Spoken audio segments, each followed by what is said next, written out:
Welcome to The Explainer. Today, we're diving into a topic where every single second is critical, stopping the spread of bacterial meningitis. We're going to get right into the nuts and bolts of contact prophylaxis, what it is, why it's so important, and how it literally saves lives. So here's how we're going to tackle this. First, we'll get up close with the meningococcal threat. Then we'll look at our countermeasures. After that, we'll dig into the challenge of Hib. Then it's quiz time to see what you've picked up. And finally, we'll zoom out to look at long-term prevention. Okay, let's jump in. First up, our main adversary, Neisseria meningitidis, or the meningococcus. You really have to understand this bug to get why acting fast isn't just a good idea. It's everything. So what are we dealing with here? It's a gram-negative diplococcus that, well, it often just hangs out harmlessly in the back of your nose and throat. But here's the catch. Sometimes it decides to go rogue. It becomes invasive, and that's when you get devastating meningitis and sepsis. And it spreads easily. Think respiratory droplets or direct contact. The incubation period? A mere 2 to 10 days.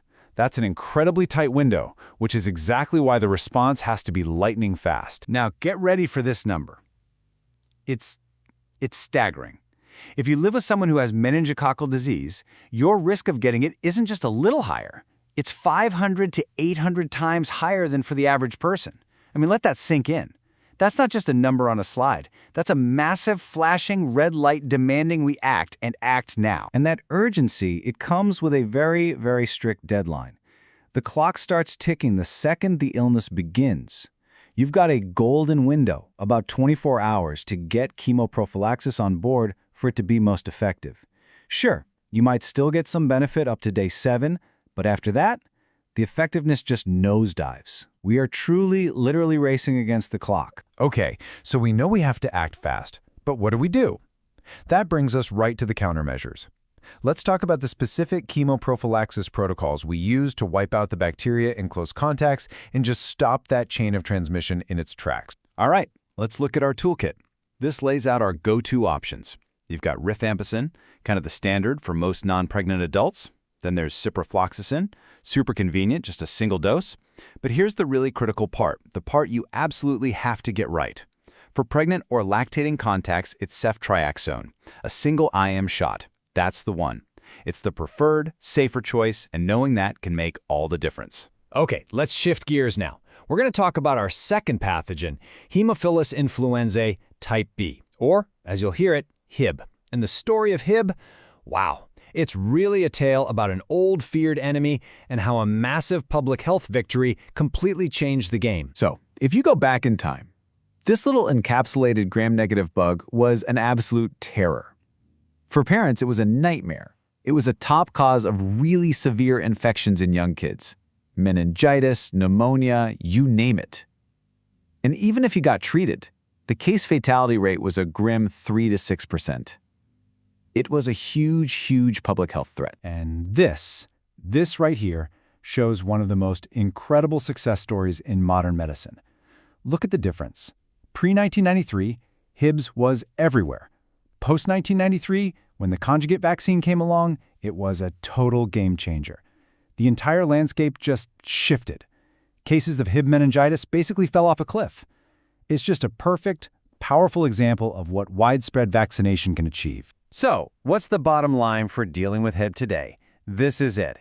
Invasive Hib disease is rare now. Thank goodness. But prophylaxis is still in our playbook. The big change, though, is how we use it. We're not just giving it to everyone.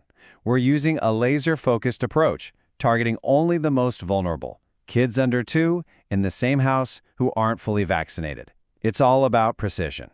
All right, enough with the theory. Let's see how this plays out in the real world. Right? It's time to put what we've talked about into practice. I've got a few clinical scenarios lined up for you. Think you're ready to test your skills? Okay, scenario 1. You've got a 5-year-old diagnosed with invasive Hib meningitis. Now, looking at the options, who are you going to prioritize for chemoprophylaxis? Who needs it most urgently? Come on, think back to what we just said about that laser-focused approach for Hib. So let's unpack the why behind the right answer. With Hib prophylaxis these days, it's all about precision, right? You're not just throwing antibiotics at everyone. You're aiming your intervention right at the people who are biologically most susceptible. And what determines that? It's a combination of their age and their vaccination status. That way, you get the biggest bang for your buck while avoiding giving out drugs unnecessarily. So the correct move, the absolute standard of care, is C, giving prophylaxis specifically to unvaccinated household contacts who are under 2 years old. That's the group we worry about the most. That's our target. Okay, next up, this case adds a twist. We're dealing with a special population. A 28-year-old pregnant woman is a close contact of someone with meningococcal meningitis. So, which antibiotic from our list are you going to pick for her? What's the right call? The thinking here always comes down to one thing: patient safety, first and foremost. You have to consider all the patient-specific factors, and pregnancy, well, that's a huge one. The decision really boils down to finding that sweet spot, an antibiotic that's proven to be safe for both mom and baby, but is still going to get the job done effectively. And the correct answer is C, ceftriaxone, a single IM dose. That is the standard of care in this situation. It's safe, it's effective, it's exactly what's needed. Last question for you, and this one looks past the immediate crisis. We're thinking long-term here. So, a patient recovers from bacterial meningitis. What's the most accurate thing you can say about vaccination for them moving forward? Now, this is so important because there's a really common and pretty dangerous myth out there. People think that if you survive meningitis, you're immune for life.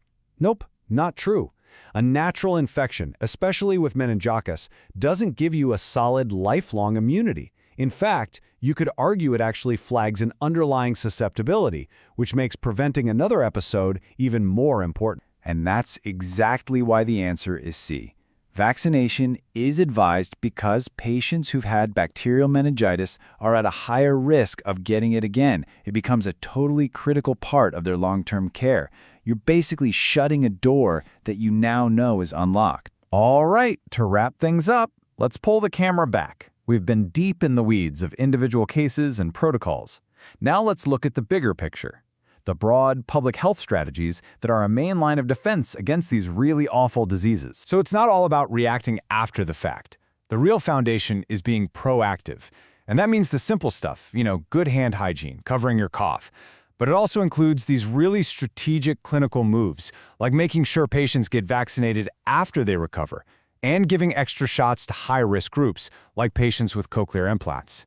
This is what true prevention looks like. So, I want to leave you with this one statement, because it really captures everything we've talked about. Meticulous contact tracing, timely chemoprophylaxis, and comprehensive vaccination strategies form the bedrock of public health defense against these serious bacterial infections. See, it's not just one thing, it's the combination, this smart, integrated, three-pronged attack that gives us our best shot in this fight.